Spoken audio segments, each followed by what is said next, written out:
Doctor Harika. చాలామందికి accidents వల్ల కానీ లేదా ఐ ఇంజరీస్ వల్ల కన్ను అనేది కోల్పోతూ ఉంటారు.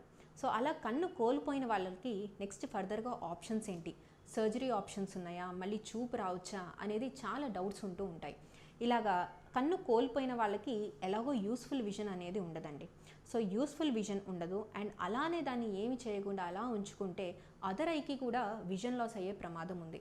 సో ఇలాంటి ఒక సిచ్యువేషన్లో మనం ఐ అనేది కంప్లీట్గా రిమూవ్ చేయించుకుని దాన్ని రీకన్స్ట్రక్టివ్ సర్జరీ చేసుకుని అందులో ఆర్టిఫిషియల్ ఐ అమర్చుకోవడం అనేది ఒక రీజనబుల్ గుడ్ ఆప్షన్.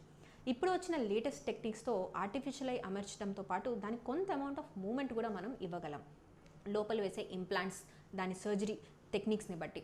సో ఆ అమౌంట్ ఆఫ్ మూమెంట్ మనం ఇవ్వగలిగినప్పుడు బాగా దగ్గర నుంచి చూసిన వాళ్ళకి తప్పితే కొంత డిస్టెన్స్ నుంచి చూసిన వాళ్ళకి అది ఆర్టిఫిషియల్ ఐ అని కూడా వాళ్ళకి అర్థం కాకపోవచ్చు.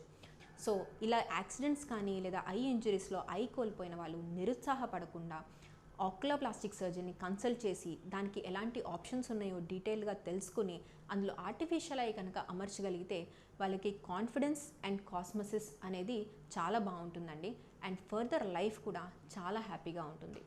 Please to consult, please to know more and lead a happy life. Thank you.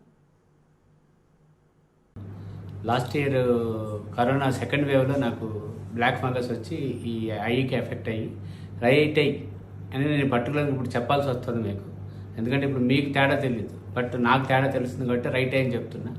Right ఐని నువ్వు రిమూవ్ చేశారు, అది ఇప్పుడు నేను ఐ ఫోకస్ ద్వారా నేను వైద్యం చేయించుకున్నాను. దానికి కృత్రిమ కన్నుని అమర్చారు. ఇవాళ నేను అద్దంలో చూసుకున్నాను, వెరీ సాటిస్ఫైడ్.